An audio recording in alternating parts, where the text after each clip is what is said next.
Good evening. Welcome to the Bobby Moore stand. Excuse me, clear my throat. Should have done that before I went live. But hey, there you go. With us tonight, we've got the Christmas selection. We've got Chris as usual. You know him, and we've got John from the Posh Seats. John, how you doing? I know how Chris is doing. I'm not even going to answer. Fresh from my return, my resurgence after the Arsenal game. I boycotted. I didn't go back at all. I went back on Tuesday. I had a very nice night out. Self-appointed exile, and so you went back. Mind you, I don't blame you. Man of principle. I don't blame you. Yeah. You're man of principle, and you pay a lot of money for your seats. So, and that wasn't worth the money, was it? Let's face it. It was depressing. Yeah. No, totally agree. So, good evening to everybody in the chat. We're going live tonight on 4 platforms, which is good. X, as usual, with YouTube, and TikTok for a laugh, and Facebook. So, I don't know if Facebook's going to work. It appears to be, but that's why I might appear distracted at times, because I've got a lot of different tools running here. Should be interesting. Anyway, we've got a packed agenda. And let's pull up let's do that. Let's pull up the agenda.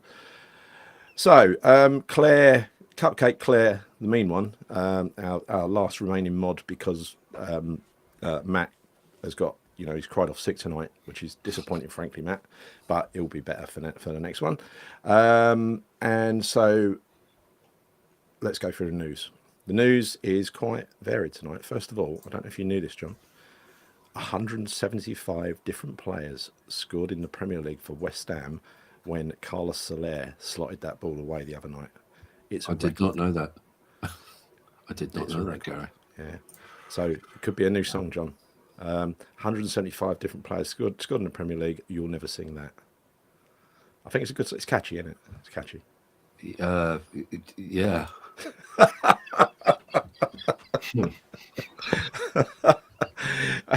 Right.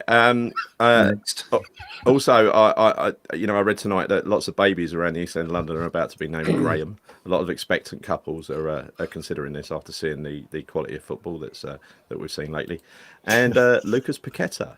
Let's quickly talk about Lucas Paqueta, because good news at last. No wonder he's happy. Not only with Graham Potter, beautiful Graham Potter, he's happy with himself, because his case has been put back to the summer. So no dramas during the season. Work of Graham Potter, no doubt. What's your opinion, John? Why has that been bumped back to the summer? Is it good news? Well, it's good for us, isn't it? Because it means we've got them until May at least. Yeah. I don't know. Maybe maybe the case hasn't gone according to plan in terms of preparation, as far as the FA are concerned. Maybe he's asked for a bit more time because he's got something up his sleeve. We can only speculate, no idea. But it's good news because, look, we can't be confident he's going to be back, can we, after this tribunal happens? We can hope, but we all know what the circumstantial evidence is, and we all know perhaps there's a climate whereby the FA are out to nail who they can. But I'm just glad we've gotten to the end of the season.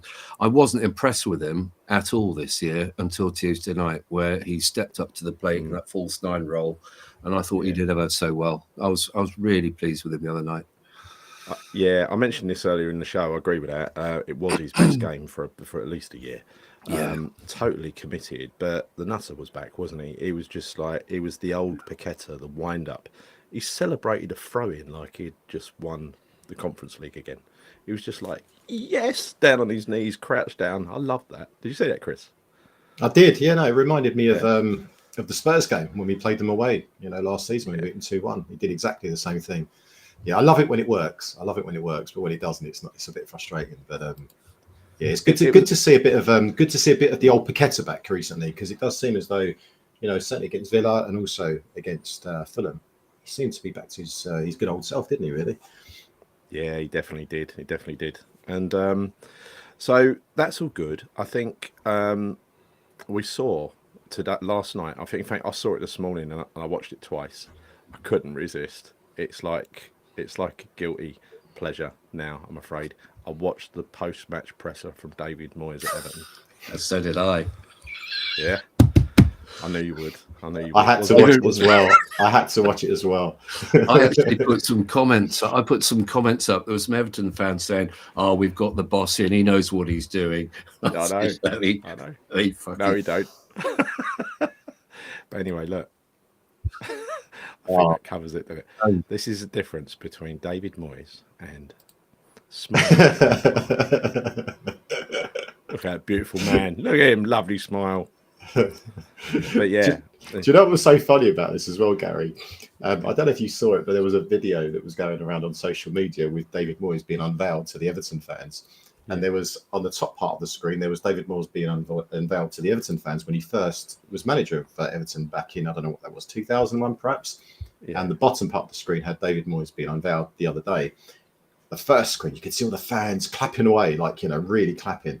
The second screen, the more recent one, they were you didn't really see it. It was kind of like.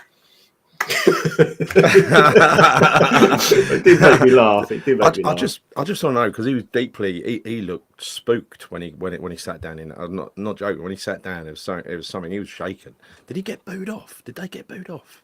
I don't know. I didn't watch it. It did make me laugh because a lot of people were watching that game because I was messaging last night. People said, I'm watching the Everton game. Like, why are you watching that? We were at a point where we were so sick and tired of watching David Moyes style football. Suddenly you're watching Everton. Why are you doing that for? Why would you do it to yourself? And it was the same old, right? Well, yeah. What have they done to themselves? Seriously, I mean, yeah. my dog's trying to take my banana skin. Yeah, off you go. Just him out. I like Everton, right, as a club, but I think they've done the wrong thing there. If they did get relegated, careful what you wish for. Yeah, you've got to be careful what you wish for. If they went down, if they got relegated with that new stand coming out and shit, that would be a disaster for them, right? Absolute disaster. I think that's a gamble they shouldn't have taken, but you know, maybe their new chairman believed David Sullivan is the only man to save you, the only man. Boys, they've just had a David Moyes. That's what I can't understand. They've had Sean Dyche, and he couldn't get a tune out of them. So we'll see. He ain't getting Thomas Souček though. He cannot have him. Give up those ideas. So look, a quick, a fun question for you both. Give me your description. So, give me Moyes and then Potter. If Moyes was a bottle of wine, I'm going to put the picture up to inspire you again. If Moyes was a bottle of wine, what kind of wine would he be? And what would the bouquet be like? You know, who wants to take that first? John, Chris? Oh, you can do that, John. Oh, I think in France there's a traditional. In France, they call it vin ordinaire. It's supposed to be a vin ordinaire. Traditionally, is a daily table wine. Yeah. Not high class, not high quality, and you're supposed to be able to drink it at the table day in, day out. But the thing is, the French have never actually developed an ordinary wine that has been remotely palatable, right? So for years and years and years, I think they were trying to put out this vin ordinaire stuff. It never took on because it was disgusting, frankly. And it was ordinary wine, vin ordinaire. He's very ordinary. He's never really made it, has he? I've always said bit sour, bit bitter. Very, very, very sour, very bitter. Well put. Yeah. Well put. Yeah. Nasty aftertaste. Yeah, absolutely. Exactly what left in our mouths. Yeah. That would be my definition of David Moyes as a wine. I do think when we had once upon a time we went down to the south of France and we got a villa family thing, right? Family holiday, and I think me and my sister got drunk on a plastic barrel of that stuff. I think we did. It was very horrible. I see somebody in the comments has just written Mont Chernobyl. Genius. I can't see your comments at the moment, but I will in a minute. I'm just flooding through them now. Yeah. So, I can see it now. Brilliant. Mont Chernobyl. Superb. This is brilliant, John. You'll like this. Chateau Neuf de Crap.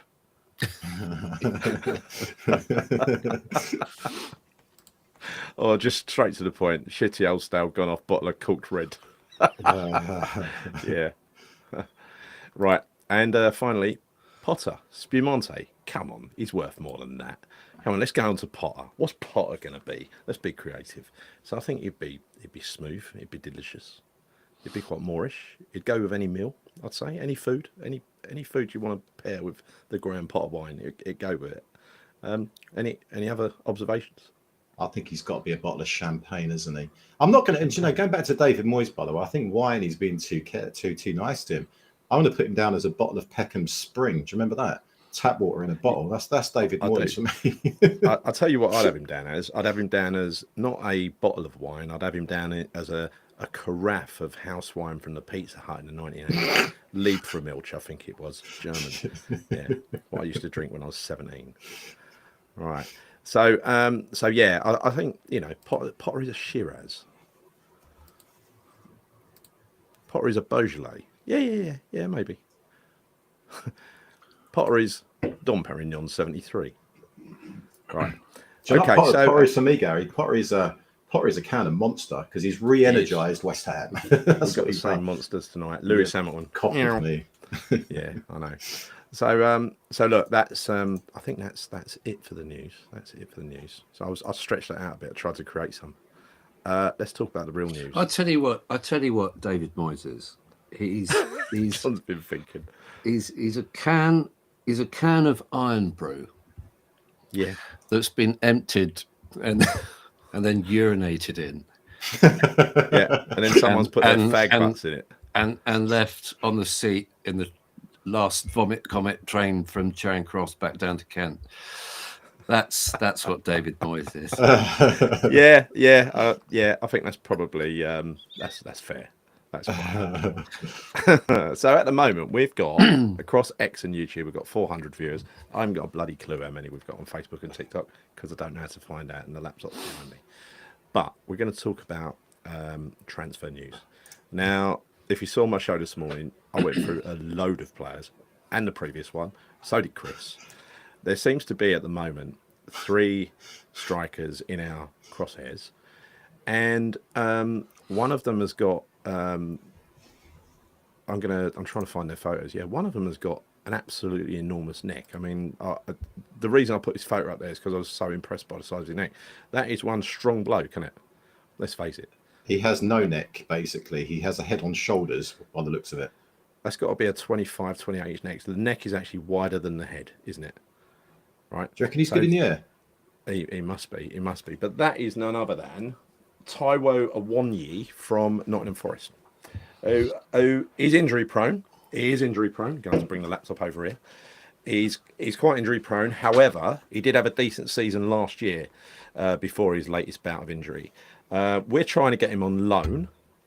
Forest, obviously, maybe because he is injury prone, want to sell him to us.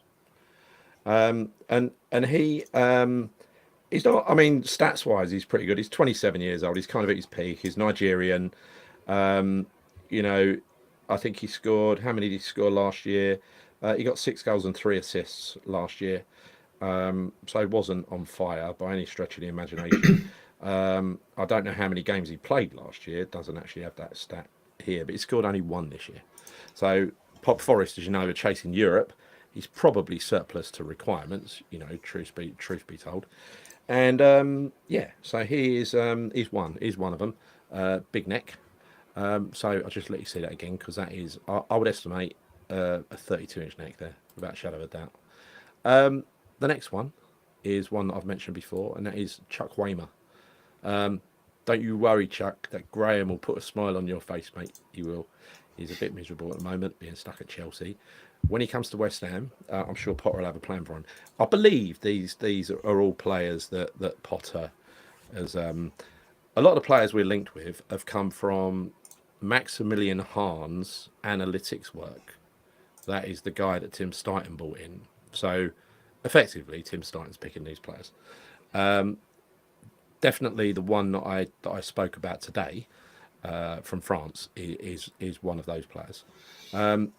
But yeah, this seems to be a couple of decent links. But the exciting one tonight to come out is Rodrigo Muniz from Fulham, who had an excellent season last year, and like the chap whose name I can't remember from earlier, he hasn't really got an injury record, right? He's got a couple of maybe 30-day. 30 days where he went missing. He's not had any bad knee injuries or anything like that. So he's got a clean MOT in terms of health. last season he scored quite a lot of goals. I think about 17 he scored last year. I'll have to pull up the stats. Who, Muniz? Yeah. No, he didn't. He scored 9 Premier League goals in 26 appearances last season. Oh, did he? Thanks Yeah. for correcting me. Yeah. But this season he's only played 32% of minutes, and he's only been in the starting 11 24% of the time. His record this year is just not great. I mean, it's 3 goals in 20 appearances. When you look at Fulham, the way they play usually, they play a David Moyes system, but a better version of it. And excuse me, I don't have something out of my throat tonight. They play another version of the David Moyes system. They don't really create a hatful of chances, but unfortunately, he's been kept out of the team. He's a number 2 choice striker. So Fulham are in favour of letting him go on loan, but they want to do loan with obligation to buy for 30 million. West Ham are talking about loan with obligation to buy for 20 million. I think his value is about 20. So I think we're in the right on this one.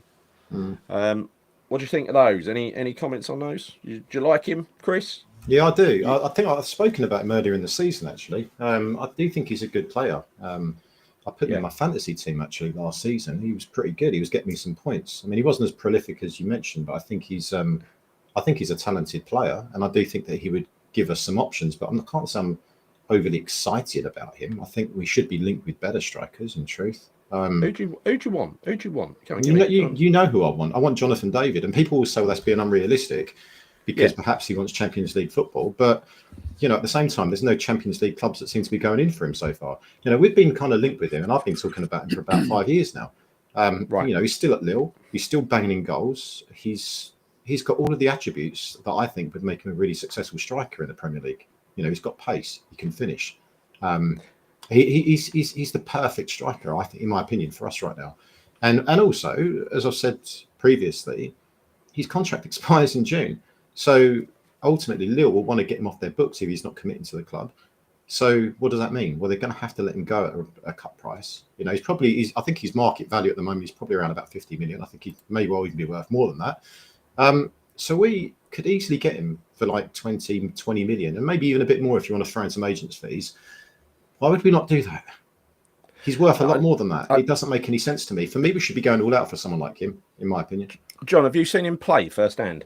I have. I went to Lille against PSG on a very balmy summer's night back in September. He came on for the second half. He didn't start the game. I think he was carrying an injury. He was just on his way back from an injury. And he looked like a class act. He's big, he's strong, he's very athletic. You can tell that he's the sort of guy that defenders are afraid of. Very, very mobile. Yeah. Plays as a mobile target man, which is the kind of target man that I've been on about for 2 or 3 years now. And I agree with Chris. I didn't know Chris was going to mention David, but he'd be my pick. Him for weeks. Yeah. I do remember seeing something about that actually, Chris, a couple of weeks or so ago. But he would be my pick, and I'd say this also, that it's all very well travelling down that same old path of either buying players who are past it, who want to earn a final payday. We've heard Callum Wilson's name mentioned in that regard, or settling for other clubs, smaller clubs, cast-offs. And I'm afraid that's where I put Muniz. I've got to be honest, I don't know much about Muniz or the guy from Forest, and I'm guessing one of the reasons I don't know much about them is because I haven't heard their names bandied about much. I know he did a good job at Fulham, but he wasn't a player that really captured my imagination. David looked the real deal, and if he's available on a free in January, we ought to be cutting a deal. Sorry, in June. I think we should be cutting a deal in January. Yeah, but we don't want to leave it till June. We want to sign him in January and give the. That's what I'm saying. We need to cut a deal. A Wan-Bissaka style fee, the 15 million, the 10 million, something like that, because he's worth a damn sight. What's his open market value, Chris? I think it's around about 45, 50 million. If you go to transfer market, it is. But a good comment from Randy here, though. Jonathan David, you only get one chance, right? And it's true, because, we say that, only get one chance. We've had the chance to sign him a couple of seasons in a row now, but we haven't opted for that. So I think this may well be the last chance that we get to sign him because, well, it definitely will be, because if we don't, he will undoubtedly go to a bigger club in June, because I'm sure some of the bigger clubs will take him for free. But I've not seen any clubs coming in from him apart from us so far. There've been a few links, but we're always seem to be linked with him, but just nothing seems to happen. So I just hope that, Tim Stuyton can kind of make it happen. And like he did do with some other players, like we said before, that we seemed so unlikely to sign, because we never would have signed like a Kudus in the past. Yes, Mark Noble, kind of identified him, but he didn't sign him, did he? That was down to Tim Stuyton doing his working his magic. So I just hope we can get him. I really do. Because I think we'll miss the boat if we don't go for him in January. I just don't believe, Chris, that unless something dramatic changes, unless Potter can wave a magic wand, I just don't see us going in for him. There's another player at Lille, Angel, or whatever his name is, Gomez, who played just the first half in that game. He looked very, very neat and tidy. And of course, very shortly after that, I think he was linked with Liverpool, ended up playing for England. He's another player that I'd like to see us having a look at. Because I think there's a hole in our midfield for that sort of player. But we were linked with him. It was a tenuous link, right? It wasn't. I don't think it was a real one. I didn't know that. Weeks ago. Yeah. Right. I didn't know that. But look, Jonathan David, seeing him, he looked like a handful. And why are we not doing the business? I don't know. I don't know. Maybe we are. Who knows what's going on behind the scenes? I mean, the classic tactic here would have been, yeah, Tim, you're not getting involved in any transfer business. Me and my mate will sort out getting to sort it out. And then tell Tim on the quiet, nip across to France and get Jonathan David for us. Before anyone notices you're gone. So that's my dream. My dream won't come true in that respect.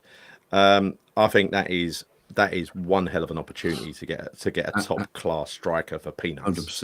100%. I think he'd be a game changer for us, Gal. He would be a game changer. A lot of people in the chat are saying, well, he's not going to sign for West Ham. He's going to sign for a bigger club. But again, I go back to my point. There's been no other bigger clubs that have been really committed to actually going out to sign him. There haven't been. Who's bigger than us? Who's bigger than us? I mean, there's a handful of clubs that are bigger than us, really, in Europe. I mean, you're talking Barcelona, Real Madrid, PSG. That's it. Arsenal, Man U, maybe Newcastle. Man U. If Newcastle, well, they're not bigger than us, John. They're same size. Well, but they're a contender.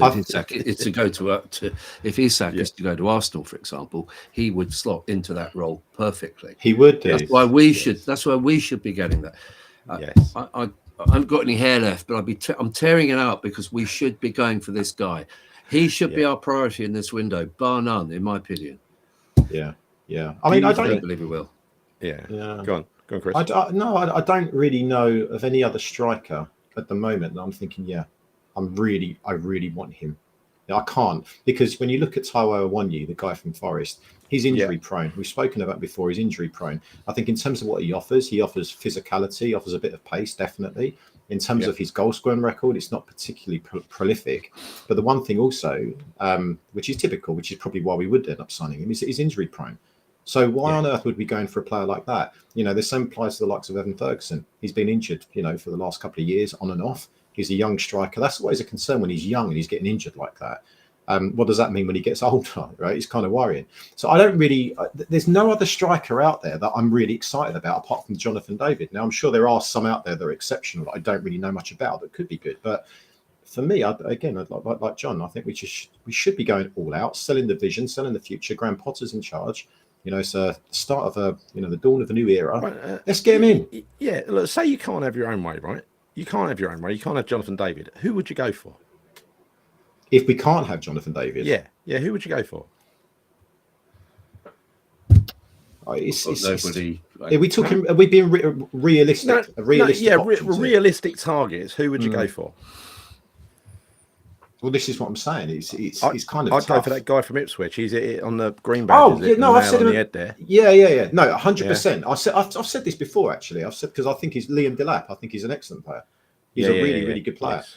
Yeah, he is. I think when we were faffing around, spending all that time supposedly trying to get John Duran, Ipswich went and gone, nicked Delap from Man City, and he's shown and he's proven to be a really good striker this season. He actually possesses a lot of attributes that would make him really successful at West Ham as well. He is a physical striker. The only one I had on my radar, there's some chat about Emmanuel Latte-Lath, wasn't there, from Middlesbrough? But maybe that was my Michael Carrick bias creeping in. I don't know much about him, but I've heard very good things about it. Yeah. Chris seen him live. Yeah, well, I've watched him play. I think I do. I've watched him a couple of times on TV. I've not been down to Borough to watch him, but no, I think he's a good player. But again, you watch him and he's playing in the Championship against, with all respect, lesser teams. But he does possess the types of attributes that would make him successful. He is fast. So I always like a fast striker, right? I think we've not had one for so long. Yeah. So potentially he could be a good player. But I think he can play in a multitude of different positions on the front line. So I don't really know about him. I'm not convinced because I don't know enough about him. But from what I've seen, yeah, he looks good. You know, he does look good. I read a rumor on him yesterday that an overseas club, a European club, had come in for him and offered 20 million. I don't know who, and it might be the agent playing tricks to try and generate a deal, right? You always got to bear that in mind, don't you? So, is there football going on tonight? By the way, I think there's a couple. Yeah, I think Brighton are playing tonight. Let's have a look. How are they going? So Ipswich 0, Brighton 0, Man United 0, Southampton 0. That's it. Lucky to get 0 apparently. Right. Any other transfer targets we want to talk about? John, you wanted to talk about Guilherme?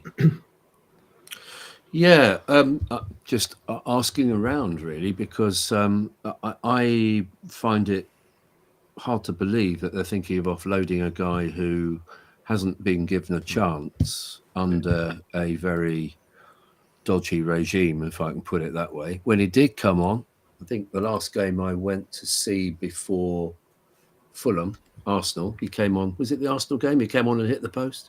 Yeah, looked very lively. I just cannot, for the life of me, understand why there's even speculation that he should be leaving. We've got a new manager in. We've got a whole new dawn at West Ham. He is a sort of player that we've been crying out for. Flair player, fast down the flanks. I believe he can play in the middle as well. I just don't believe these stories that he's suddenly being shipped off to Saudi Arabia. I hope they're not true. Because it's too convenient. It's too convenient, and there's no club mentioned, John. That's what makes me suspicious. It's just someone in the Saudi league, right? Okay, this guy. Sorry to interject there. No, Santiago Jimenez. Yeah. He potentially could be a good player for us. Yes. I mean, he's playing in the Dutch league. I think he's playing with Feyenoord. He's scored a lot of goals over there. But you know, again, I've noticed there's been a lot of players playing in the Netherlands that haven't necessarily. Kind of reach the same heights as what they have done over in their league over there. But he's scored. I don't know what his goal scoring record is actually, but I think it's pretty. Just have a look at this actually. So he's got 45 goals in 72 games since 2022. So he's pretty prolific, right? I mean, he's been scoring a lot of goals. Could be a player, and he's a prospect. He's only young. 23 goals in 30 games last season. This season, 7 goals in 10 games. Very good. Very good. That's good. I want this guy on name alone. I've never heard of him, and I should have done. Ricky Van Wolfswinkel. That's an old player, that is, isn't it? I can remember him. I'm sure he is. Yeah, I remember that name. Yeah. I think it's more of a tongue-in-cheek joker. We should have a player like that, Ricky Van Wolfswinkel. Right. Going back to Guilherme just for a moment. Yeah. So there's no confusion. I'm not for one moment proposing that he becomes a number 9, but I remember seeing the show reel over the summer. And he looked as talented as Kudus did in his showreel before he joined us. Yes. I don't believe you can judge someone until they've been given a chance. We haven't heard anything connecting him with Duran, like sort of off the field in discipline or anything like that. We've heard no bad feedback about him. Why they would be wanting to get rid of this player who they invested 25 million in before he's been given a chance. He's still only 18 or 19. I cannot. I hope to God, because I've got no faith in Sullivan, as you know. I hope to God that we are truly turning over a new leaf and we're not going to make any more crass decisions, because I think that would be just one of those. I hope so, because that is basically playing with a player's career. It doesn't really matter whether you liked him starting, who brought him in or not. You shouldn't take that out on the player at all. He was one of the biggest talents in Brazil when he came over here. he hasn't had a chance at all. I mean, he didn't even get near the first team for ages. Lopetegui wouldn't look twice at him. We know now that Lopetegui doesn't look at young players, same as David Moyes. So you cannot judge him on the Lopetegui reign. However, Graham Potter's now come in. He does like a young player. If Yeah, he's going to make an impression on anybody, it will be Graham Potter. But I would have yeah, thought, John, with that kind of player, because he is a winger come striker. yeah, I would, that's something they've got to find his best position, a place that he can play. And that is what Potter typically does. He'll find a place that brings out his comfortable side, his good points, and kind of conceals his vulnerable sides. That's what he does to most players, and hopefully, so maybe he could do that. Maybe he could do that with him. I mean, he's been played on the right, and he's been similar to when what's his name was playing on the left, Somerville. He was very comfortably marked out the game, Somerville. Maybe it's time to try a new position rather than just shoving him on the right and telling him to run up and down and beat defenders. and what He I would does. also, sorry, Gary, what I would Go also on. say is that his DNA seems to be very similar to Mohamed Kudus. Yeah. Positionally, he is best suited to either out on the right or potentially through the middle. Big similarities between the two of them. If Kudus does get moved on, I'm not saying Guilherme is a straight swap, but he's someone who surely we should be investing in. And I believe that with Potter, we've got just the sort of manager who does that kind of thing with that kind of player. Therefore, Yeah. selling him now, just as Potter's got his feet in the door, to me would be absolutely bonkers. The thing is, though, John, I understand what you're saying, and we've had this conversation about Guilherme before, because I wonder whether actually he is good enough. Now, I'm not saying he's not, in truth, because I don't know. I've not seen enough of him to suggest that he's not going to be good enough for West Ham. But if you look at it objectively, certainly since when he came into, when he joined West Ham, you look at the fact that we had Lopetegui, who loves to make substitutions. He'd easily make 5 substitutions in pretty much most games. He very rarely got on the bench, let alone made many appearances under Lopetegui. Right now, that's just one example. Not really been getting many minutes. If he does get sold on and he does move to, say, the Saudi League during the January transfer window, you're going to have to question, actually, really, is he good enough? Because to your point, Gary, you've just said Graham Potter is exactly the type of manager that will give young players a chance. Not only that, he also really likes a good winger. You've seen it at Brighton. Okay, the likes of Solly March he brought into the team as a youngster. He's brought in the likes of Mitoma, in on the left. So I think that if Graham Potter doesn't fancy him, then you're going to have to question, is he good enough for West Ham? I don't know. And that's the truth. I don't know the answer to that. But it's certainly a question that remains unanswered, right? That's Definitely. I don't think Graham Potter's had enough time to evaluate him yet. Unless the youth coaches like Noble and Co saying he's not good enough. Perhaps they've got a balance. We don't know he's good enough. We don't know he isn't good enough. We're just guessing because there was so little reported about this player, and then suddenly he appeared on the bench, right? If it transpires that Potter's judgment is that he's not going to cut it, then I'd accept that. But I do not accept. Potter's been in the club 6 days. Yeah. It is too soon for that. Anyway, look, I nothing will surprise me with this club. I hope he's given a chance, and then so do I. I am a bit worried. My concern is that he's just being swept up in the Stighton out narrative that's doing the rounds at the moment. We know that's just being orchestrated from a certain place, and it's going down. All the same bloody news sources reporting the same bloody stories all over social media. And it's a concerted effort to get him out. I mean, bloody hell! Even the other day, Jacob Steinberg was talking about it. No, one of the other. No, it was Steinberg in his Guardian article. Excellent article. Even managed to have a little dig at Steinberg towards the end. Almost every article that's been sourced by the club or has something to do with the club includes a starting out part. When I made a video about that last week, defending Steinberg, by the way, Sean came out later that morning. And he put out a tweet because I said he couldn't be fired. It's a board decision, and Kretinsky wouldn't agree to it. Later that morning, Sean tweeted that senior source hopes that that he resigns, that Stuyton resigns. So that's what they're trying to do. They're trying to ruin his reputation to the point where, and I would think as a director of football, reputation is everything. So unless there's a bigger plan at play here, if he stays, there must be a bigger plan at play. Because otherwise, his reputation's shot. He's never going to get another job, is he? Agreed. Unless everyone in football knows what Sullivan's like. I'm sure plenty of them do. Right.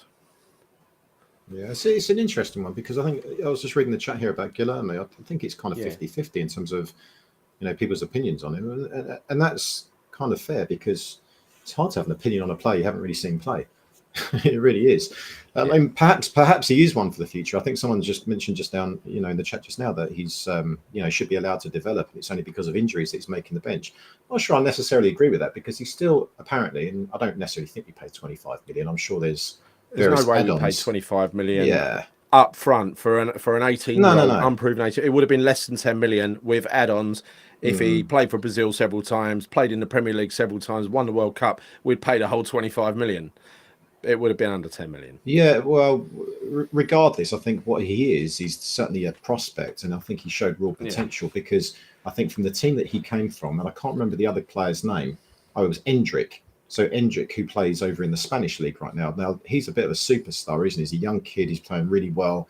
Played really well for Brazil since he started to get into the national team. So him and Guilherme, they came through at the same time.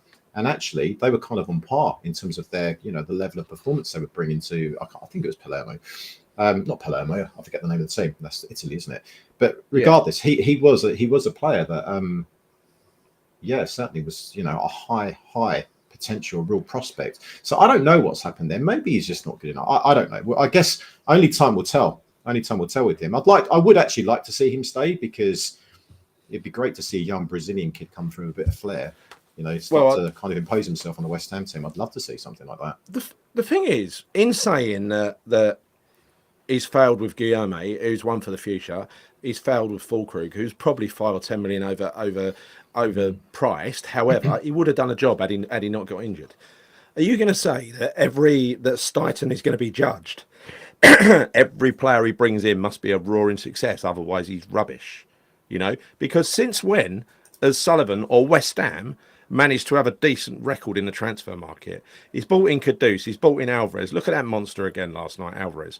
Now, a lot of channels were saying, but he didn't spot Kudus. We all knew about Kudus. Who was it and when he got the deal done? It wasn't Mark Noble, let me tell you that. So, and that's not a dig at Mark Noble, I love Mark Noble. But the fact is, he got the deal done for Alvarez and Kudus with a notoriously difficult agent.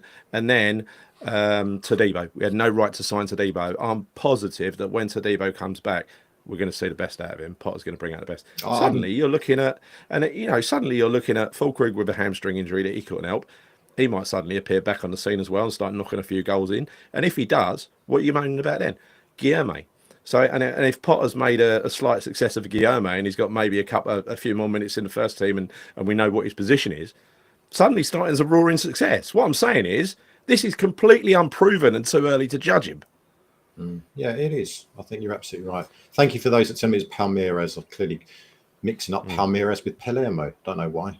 Two totally different countries. Yeah, Palermo's in Italy. There's another option. I know that, Gary. There was a comment here just now, actually, I just want to address as well. And that was, Gary, are you joining us in the peasant seats this Saturday? Yeah. I'm going to lower me standards this week and come and, Are you still wearing your little armband from when you got into corporate the other day? I bet you are, aren't you? I bet you framed it and stuck it on the wall. They put them on much too tight. Had to get rid of it. So no, I like it in the Bobby Moore stand. I must admit, it's very nice to go over and sit. John took me in the posh seats as well once. I met you in the posh seats, didn't I? I didn't go in your posh seats, but yeah, I've been in there quite a few times with Paul now, and it's good. Can I just correct one thing? They're posh in that they cost a lot of money, but they are bloody awful. I'm sat right in front of Lucas Fabianski's box. Yeah. Around me, I never see the same people twice. No. And apparently during the Brighton game, that little section where I'm at was all Brighton. I was sold the seat on the basis, it's a lovely little community here, because where I used to sit, about 20 rows behind the dugout, it was exactly the same, different faces all the time. Me and my two friends were the two most vocal people there. And one of the reasons we moved was there's no atmosphere there, and it was more than £4,000 a ticket. Yeah. So we moved, and we were told, "Oh, this is much nicer, really nice atmosphere, little community." Is it bollocks? It is football. Don't get me onto football tourism, and I know that we don't want to go down that road. But I've got a special video. Yeah, go on. I've got a special video of it. It's awful, and I'm not going back to those seats next season. It is absolutely desperate there. I hate John, it. one thing I've noticed about those £4,000 tickets, because they're the one I use the other day, right? You don't even get any food, right? You get a free beer. Oh yeah, one drink. That's water. One drink in the program. Yeah, you get a program. Yeah, you don't get any food. Don't be silly, Gary. You don't get any bloody food. How much is it per head for a meal, John? If you want to eat there. Glad you asked me that. If you share a bottle of wine, say two of you want one bottle of wine and a meal, £100 a head. That's last season. I mean, inflation at West Ham is running at 25%, Gary. Yeah, it's probably 125 now because Sullivan. Let's not go there. I'll probably get kicked out the big bar if I carry on like You should join us in the Bobby Moore stand, John. Join us in the Bobby Moore stand. You're always welcome over there, John. You're always welcome over there. It's a bit rough, but you're always welcome over there. I'm going back home at the weekend. Going back home to the Bobby Moore stand, where I belong. I've been pretentious for too long. I'm going to go back. So, have we got any comments before we start talking about? We're at 41 minutes at the moment. We are 465 people live on YouTube and 134 on X. I haven't got a clue how many on Facebook, probably none because it never works. And TikTok, I don't know, it said 60 or 80 last time I was on there, so not bad. So thanks everyone for watching. We're going to, is there anyone in the comments? Is there any other player transfer, bit of speculation you want to talk about? Let us know, or forever hold your peace. Man U losing, are they? Yes, they are. Losing 1-0 over Southampton. Ruben interim is going to be making his way out of Man United soon. No, I disagree. I think he's a good manager and he will come good. I think he's coming to a very difficult situation at United. I think he's a good manager. I loved what they did to Arsenal the other day. I loved it. Absolutely loved that. Did you stand up and cheer when that penalty? Was it a penalty? Was it? Yeah. Because it was Chris. You were telling me. Was it you telling me that you started cheering when Man United scored? And it was my cousin Paul. He said I was cheering a Man United penalty. He said then I had to check myself. So what are you doing, Paul? What are you doing? Oh, it's weird, isn't it? I have hatred for Arsenal, but I really dislike Arsenal as a football club. I never used to dislike them as much as I do now. But do you think it's Arteta, Chris? That's the issue for you? I think there's a big part of that because I think he feels like he's got this divine right to go and win something, and I don't know. This I think it's Arteta. It's a combination of Arteta. It's a combination of a few of the Arsenal players as well that just wind me up. Fans. It's not all fans. Not all fans. Social media fans. There's a lot of fans that you just think you're deluded. I mean, they could say the same things about us, but you know what? Yeah, there are some deluded fans at West Ham. I think we're pretty much level-headed with regards to our expectations, but there's a lot of Arsenal fans, not all, that seem to think that they absolutely should be winning the league. That they've got the best. What made me laugh the other week was when Arteta was being interviewed, and they said to him, you brought a lot of success to Arsenal since you've been here. You've won. Where? You've won. No, wait a minute. They said you've won the FA Cup, and then sort of you could see Arteta nodding his head in agreement. He said, "I've actually won 3 trophies." He goes, two charity shields as well. Like, no, I'm sorry, that you're essentially celebrating winning a plate because that's all it is, right? It's a plate. It's a tin plate. You really calling that a trophy. Yeah. It's pathetic. It's absolutely pathetic. So you look at Declan Rice. The last time he held a decent bit of silverware was when he was with West Ham.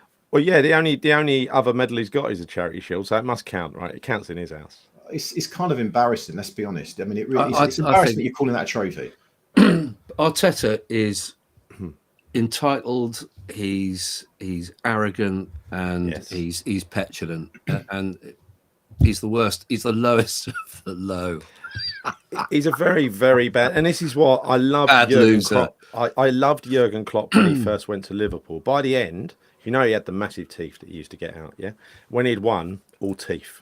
When he'd lost, don't see the teeth. He was very, very Very, very angry loser. I'm not saying he should be a good loser. It should hurt to lose, but don't be so transparent. Always moaning, always had an excuse, just like David Moyes. Yeah, I think so. Right, so let's have a look. Is there anything else in the comments before we move on Yeah, to talk about the Mighty nothing. Palace? Nothing major. I've been putting up quite a few. There's some questions. Okay, so let's just put this one up here from Andy. Yeah. Attacking midfielders, fellas. Who would you feel is get able? Who would be able to get? Do you want to take that one, Gareth? We've all been looking at transfers. Well, I mean, I wish we'd have got Fofana back in the day. I think that Chuck Raymer looks all right, and I think the other guy that they got from Leicester, whose name escapes me, looks all right as well. Chelsea. Yeah. I think Dewsbury Hall and Chukwuemeka, I think they're both good players, actually. In particular, I think Dewsbury Hall is a lot more of a box-to-box midfielder. So I don't necessarily think that we need to go and get a number 10, like a proper attacking or a cam or whatever you want to call it. I think we need a proper complete midfielder in there with legs. I really like the look of, and I said this before, is Joby Bellingham. He looks like a good player, and I think he's got the ability to step up. I do think there'll be other teams going in for him, but if you look at what would be his next step of progression, I think West Ham would be the type of club where he could go to, in truth. I do. I don't see him going to like a top 4 team at the moment. I don't think he's there yet, but I do think that he could take his game on another level at a team like West Ham. So for me, I'd like to look at bringing him in. Also, Championship player. I think he's got a lot of. I've seen him play on a few occasions. He's supposed to be a very level-headed kid as well. He's not only got a lot of talent, he's quite grounded, and I like that. His brother, I think, started that way. He's a little bit heads in the clouds now, but then again, he's had a lot of success, I guess, for a young guy. How about you, John? Well, I've got tired of banging the Fofana drum, but he's. I haven't got anybody else in mind really. In terms of attacking midfield player, I'm not really sure we need one so much as a number 8. We need a spine. I think we're going to need a new goalkeeper before very soon, before very long. I think we are going to need a box-to-box number 8 type player, and we need a centre forward. And as for the names, I'm clutching at thin air, really. No, I think you're right on the keeper. I think we need a keeper, a ball-playing goalkeeper.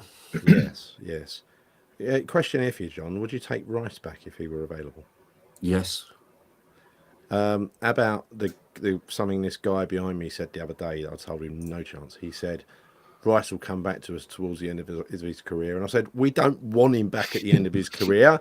I'll tell you what, when he crashes and burns this year, next season, make Arsenal a cheeky 30 million offer. Offer him to come home. That's what I'd do. I don't want him when he's 32 and looking for his last. No, we shouldn't be taking anybody age 32. I think you made that point in your video earlier on today, didn't you, Gary? Talking about people who are over the hill. You were talking about Callum Wilson in that respect. And I totally agree. And it's been a characteristic that West Ham have had since I was a boy, since they signed. Well, I mean, before I was even old enough to. I remember they signed Jimmy Greaves, didn't they, when he was well over the hill? I was barely born. Martin Peters went in the other direction. Yeah, we've always bought other people's casts off. Sick of it. We don't want to do that anymore. Declan Rice, I'd have him up to the age of 30, but nobody over 30. We should stop that. Which, by the way, actually, I don't think is a problem for us when you look at the players we've been linked with recently, because they're all under about 28 years of age, all of them. I think every single one is. Most of them are quite young. You look at Chukwuemeka, Dewsbury Hall. Most of the strikers we've been linked with, they're actually at a decent age where there is that kind of sell-on value as well. So I'm hoping those days are gone because, it's just... I mean, there's a lot of people agreeing with me as well with regards to Joby Bellingham. He is a great prospect. Do you think, Chris, that Potter might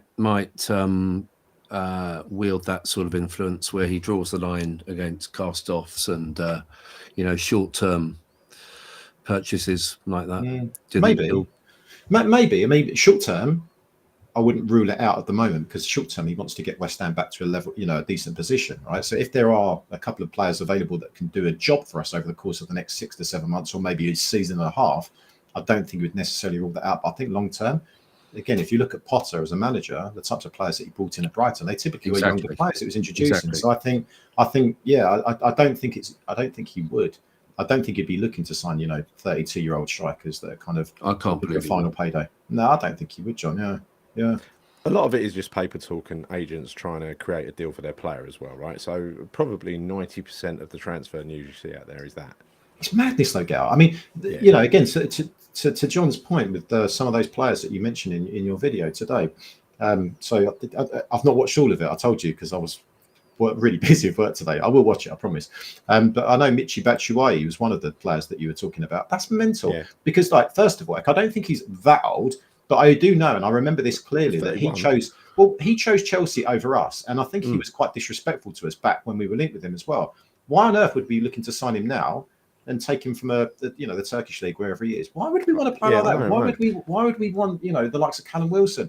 He's so injury prone. It's insane that they're even being linked with us. Why would they be linked with us? Plus, I know it's petty. But you know that little runt that plays up front for Leicester? He always gives it that in front of our crowd when he scores. I hate all that. Fucking Callum Wilson did it only like last year. Took that piss out of us. And I just don't want to see that mug down there. I really don't. No. Little things like that really wind me up, especially when West Ham are getting stuffed and I've got the ump. You don't want someone laughing in your face, do you? That's what he did. Yeah, no, I think I'm glad with regards to some of the signings that we have been linked with, because I do think they're at the right age. I genuinely do. But I'm also, kind of excited about some of the youngsters now that I think genuinely will get a chance. And it's been proven, over the last couple of games. I mean, the fact that Potter threw in Scholes against Villa that we went to when he could have easily gone with Creswell, that was a really good sign for me. And again, he got some minutes the other day against Fulham. So, and everything he's saying in the press conferences as well is that obviously the kind of academy is pivotal, it's essential to the growth of this club. Love what I'm hearing, so I'm hoping that it will all be about bringing in and nurturing youth players to come into the first team. Yeah, these two, Tierney and Tierney and Chilwell, they're both really good players, but they've both got diabolical injury records. They have. Don't want either of them. I mean, Chilwell, crikey. I mean, he's been out for ages, hasn't he? Yeah. He's been out injured for ages. Tierney came back to Arsenal. I think he came off the bench last night. I don't want him either. I think he's going to Celtic anyway, or he's going somewhere else. I don't think he wants to go Celtic because he's boiled club. Yeah. So Joby may go to Palace, it says here as well. So it's Craven Moorhead. So with respect, why would he choose Palace over West Ham? Come on, I wouldn't understand. Nobody would. Nobody wants to really go and be supported by those fans that sing lyricless songs. Nobody likes that. And that's what those ultras do. They just make rhythmic sounds, don't they? They've got no words to their songs. Yes, if we buy a young player like Joby, right, where does that leave someone like George Earthy, who's an attacking midfield player, not probably only about a year younger? What sort of signal does that send out?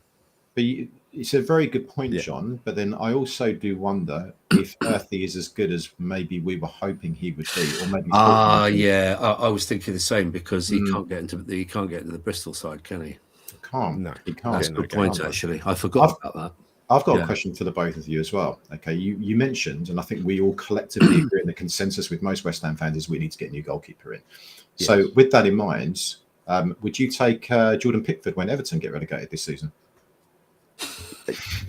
Yeah, I probably would, but he's one of the angriest goalkeepers in the world. He really is. He loses his shit. So but his distribution is exceptional. He's so good with his feet, and that's exactly what we need. He's a ball-playing goalkeeper. He's a good.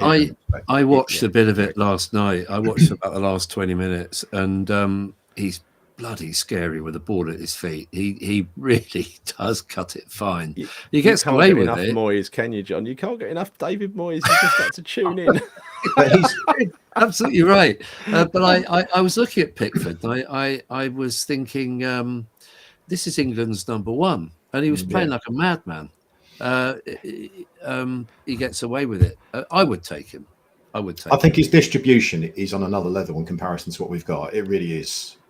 He is an extra. He's like a sweeper at the back, and he's better than what we got. Yeah. And sometimes that sweeper keeper, that can be used as an additional defender in some of the systems that he plays. It's an option, right? It's an option. Yeah. Who's he talking about? I don't think Potter wants him, and Sullivan cannot push players onto him. I don't know. Maybe he can, maybe he can't. I think Sullivan, to give him one bit of credit, whether he's speaking the truth about Tim or not, he does tend to ask the manager, coach or not. Lopetegui proved that. The manager, they'll basically the coach tells them what they want. Don't usually don't tell them the name that they want, and they go and find a player and they ask them if they want them, if it fits the profile. So I think that's the way it works. And Graham Potter is working very closely as well with Maximilian Hahn. So Maximilian Hahn is the focal point this week. Earn his money. Right. Okay. So let's talk about Palace. So Palace are they're a decent side. They've improved. At the start of the season, we thought that guy, the ex-Frankfurt boss, whose name escapes me, was going to crash and burn after a decent start last year. Started the season in really bad fashion. Yeah. Even lost to us at home, which was a mighty great achievement for how bad we were in the first part of the season. Let's be honest. And then he perked up. The guy, he started picking up results, and gradually, slowly but surely, now if they win, if they beat us on Saturday, they go above us. That's correct, isn't it, Chris?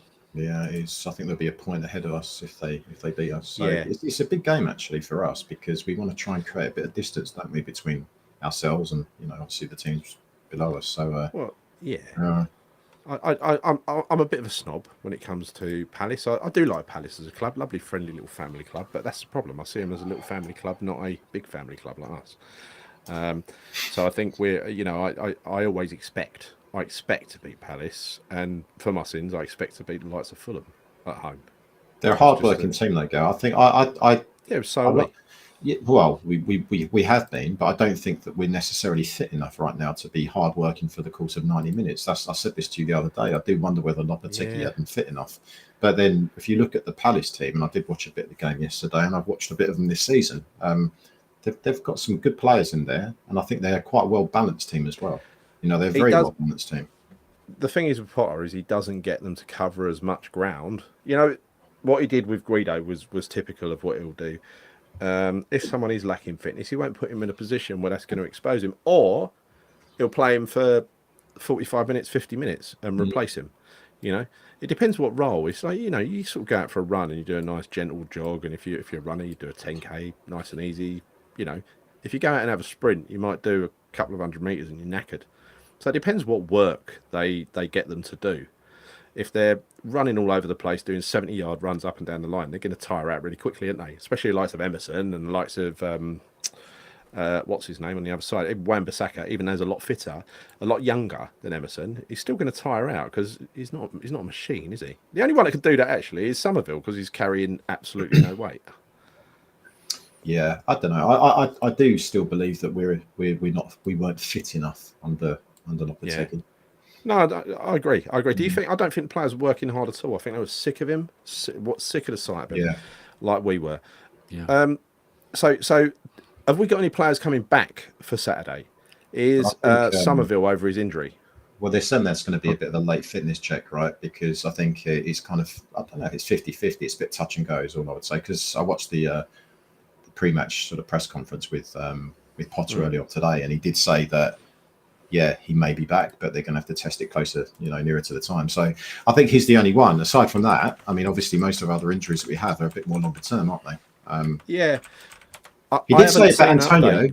He did say about Antonio. He's going to come to. I think he said that Antonio's going to the training ground tomorrow. Yeah. So he's going to see him, which was really good to hear. I mean, it really said that. I'm not saying it means he's going to be training or anything like that, but it does mean that he's obviously. I mean, that's a good sign, for him. I watched his press conference, and he said Antonio's coming. He said it'd be good to see him. My view on Antonio is there's no space for sentiment. I think he needs to be pensioned off with a very, very fat reward for his loyalty over the last decade. But he's not a factor anymore. He can't be. I think that he'll probably play an unchanged side, won't he, on Saturday? Was that sorry? I think there's a chance. I think he'll play an unchanged side, won't he, on Saturday? I don't. I hope he doesn't. I mean, I'm still not a big fan of Rodriguez. I've been saying this for a while. I don't necessarily. I think he was probably one of our quieter players. Against Fulham the other day. I'm not a fan of him. I think Alvarez is coming back. I think he's definitely looking like he's back to. I'm not going to say he's best, but he's certainly had a much better game. Paqueta had a much better game. I just don't know. I think, I suppose, with Graham Potter, he likes to really kind of pack out that midfield, doesn't he? And I think that's not a bad thing when you consider the lack of pace that we've got in our midfield. That definitely works in our favour. So perhaps maybe playing Rodriguez might be an option, as long as he's got players around him to kind of compensate for his lack of pace. So you might be right, John. You might be right, but who would you swap him out for then, Chris? well, if you swap him out, you're talking about potentially a change of formation, which kind of works against us because it's good to pack the midfield. So I take your point. I think you're probably right in that respect. I'm not saying that he's a better player, by the way, but I think even when Andy Irving came on, he looked pretty decent for the limited amount of minutes that he had. He always does, though, doesn't he? He's a very unsung player who I knew nothing about before this season. I knew he was in a club in France, wasn't he? But I agree with you. He came on the other day and he looked really efficient, didn't he? Yeah. Well, maybe he deserves a start, actually. He's he's one of those players that, I mean, I said to Gary the other week when we were talking about this, I saw a video of the players coming out the car park in their big flashy motors, and he came out in a Nissan Duke. Absolutely nothing wrong with that, but I think he's a player that's got it all to prove. So I'd imagine that he's on a very low wage at West Ham, so he's going to be incredibly motivated. So when he gets those opportunities, he's going to want to really, really impress. Yeah. So I think that's always a good thing. That is always a good thing. So, but I'm not saying he's the answer. I'm definitely not. I don't know. I don't really know who I would replace with Guido based on our current injury situation and who we actually do have available. There's a lot of shout for the likes of Orford to come into the midfield as well because young player, a lot of potential. I'm looking forward to seeing him. Yeah.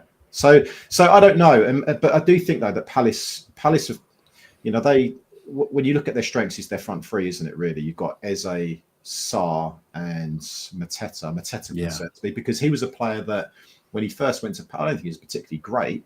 But he seems to have suddenly, I think particularly towards the tail end of the last season, maybe a bit of this season, he started to score goals almost every game. He was doing really well. So he's a player that worries me. But they've also, if you look at the balance of the team, they've got Tyrick Mitchell on one side. They've got that Munoz guy at right wing back, who, by the way, I think is an exceptional right wing back. He runs up and down that line. He's a really, really good fullback as well. Lacroix, who's their centre back, got a lot of pace, also pretty good in the air, and then you've got Gahey. So they've got a very well balanced team, and even in midfield, right? So you've got Jefferson Lerma, decent player. They've also got, what's the other guy's name with the ginger hair? White hair. Will Hughes. Again, they're a hard-working midfield. They are a hard-working midfield. Yeah. Well, you look across their team, though, Gav. They have got a decent squad. They genuinely have got a decent squad. So I don't think it's going to be as. I mean, there's some people in the chat saying, we're going to smash Fulham. Maybe we will, maybe we won't, but I don't think it's going to be as easy as what maybe some people think it will be. Who's the guy who made the England squad over the summer? Mark Gahey. Walton. Midfield player. Yeah, what's happened to him? I think he's injured. I don't know. I know he hasn't been playing. Yeah. There's a late entry, slightly too late for the drinks entry, but Moyes is a bottle of malt vinegar. Or vinegar. Yeah. I reckon it could be, just white vinegar. Pointless. Right, okay. Poison. Yeah, that's right. So let's give us your predictions for Crystal Palace on Saturday. We'll start with you, John, and you guys in the chat. I think we'll beat them 2-1. Yeah, I think that's fair. Chris? I'm going to go with 3-1. Don't do it again. No. I said 2-1 the other day, so I'm not consistently saying 3-1 every game. But I'm going to go. You changed from 3-1 to 2-1 last game. No, I didn't. I said 2-1. I said it. If you watch that vlog that I did, I said 2-1. I was calling 2-1 all day. So this one, I think 3-1. 3-1. What about you? Well, to Palace. There's a few people in the chat going, Mike's very miserable. Cheer up, Mike, for Christ's sake. 1-1. We've got 2-1. Well, in fact, we've got 5-0. We've got 1-1, 3-1. We've got, we've got 2-1. I'm going to go for West Ham United 2, Crystal Palace 0. 2-0. I think we can do that. Just because we're a bit injury ravaged at the moment. That's all. Yeah, and no Mill for getting a clean sheet because you've achieved nothing. Only a team Mill for winning. Yeah. What kind of nonsense was that? I mean, I must admit, we don't really have anything up front, do we? So me saying we're going to score 3 goals, I don't know. Maybe. Did you hear that Areola's apparently the most quietly spoken player in the dressing room, and Lopetegui even had a bust up with him? He doesn't. He barely speaks. He sits in the background. Areola. He's quiet. You know, shows how much of a wind-up he was, right? I mean, how the bloody hell was he getting away with it? Why don't people watching this stuff? How can that happen? Yeah. But anyway, thank you, John, for joining. Thanks, Chris, as usual. We'll speak later and tomorrow and everything else, probably. So, I've got another special treat at the end of this show. Thank you, everybody, for watching. But we're going to go to Canning Town Len again. For those of you that frequent Twitter, or X as it's now known, he's been releasing some really good videos in the last couple of weeks. There was one about Stuyton, from David Sullivan and David Gold from Beyond the Grave, talking about how Stuyton's taking all the money. And then this one is really, really apt, actually. It's about football fans and tourism, and how David Sullivan welcomes all those lovely tourists down to the London Stadium. So I just want you to remember that even though we're having good times, the Hammers United campaign is still in full swing. And that's really what this is targeted at, you know, treating fans like mugs and inviting tourists in to buy our seats. So, John, any final words? Chris, any final words? While I find it. No, I'll let you go first, John. I was going to say, I've said it again during this video, don't get me started about football tourists. Oh, you'll love this, John. Right. I'll get you the audio version. You can put it on, you know, play it in the car. It's really funny, but I'm gonna end this by saying I'm not on a negative note at all, on a really positive note. I'm really happy at the moment, because it's great to see enthusiasm going into games from all the supporters.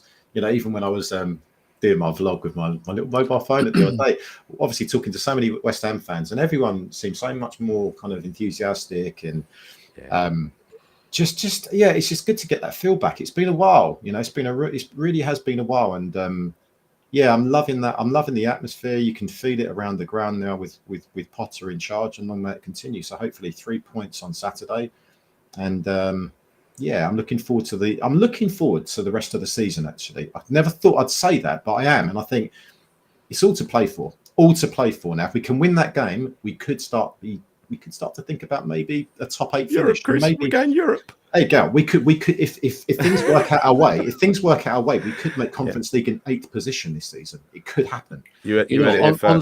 On that note, Chris, to be serious, I as you know, I stopped going after Arsenal. I couldn't take it anymore, and my problem was actually with Sullivan more than with anybody else. Lopetegui was I mean, you know, you can't keep kicking a man when he's down just because he's shit at his job. The ultimate blame lay with the board, and that was my protest. And to have the reason to go back with optimism and knowing instinctively that they got the right man, and then you hear the right man making the right noises, I felt it felt great to go back the other night. It really did, and I'm just so glad to be back at home again, so to speak. I'm really optimistic, like you, Chris. I don't know if we'll make top 8, but I think you could use this as a test bed with no pressure. We ain't going to go down, and hopefully by the time we kick off in August, we'll have a really integrated, bedded in team, and we can do something and go somewhere next year. That's what I'm hoping for. Yeah. Well, I think that is my minimum expectation, John. If he gets a couple of decent signings, I expect Europe. That's what I'm saying. That's all I'm saying. Fingers crossed. Yeah, it's coming home, people. Right. Anyway, enjoy Canning Town Len and go to canningtown.len.com. canningtownlen.com for all your original West Ham artwork. Thanks, everybody. See you soon. Come on, you irons. Come on, you. Hey, Goldie, what's on today's to-do list? Why, it's match day, Dave. Are you hoping for a full house tonight? Not too fast. As long as we sell all the tickets, I don't care if you come down here. Make more money for the tourists here, so I don't care if you come down here. Nathan Billericker's got a boy for the night. His ex-missus says you better treat her kiddie right. Buys a kid a ticket and a burger and a Sprite. Got a train home, 200 if you like. Cause I don't care if you come down here, cause you make more money for the tourists here, so I don't give a monkey if you come down here. Stop from when a pocket took a bully in the water. Never lost a rumble, but he can't get sore. Climbs more stairs than he did before. What's his old seat, then he's got to pay more. Cause I don't care if you come down here, cause you make more money for the tourists here, so I don't give a monkey if you come down here. The cabbie only goes to football with his wife. He did ticket as a kid, and he's done it all his life, but he don't get a winter fuel allowance anymore. So he's gonna sell his ticket to a bloke for Singapore. I don't care, I don't care, I don't care if you come down here, cause I make more money for the tourists here, but we don't give a monkeys if you're here next year. I don't care, I don't care, I don't care if you come down here.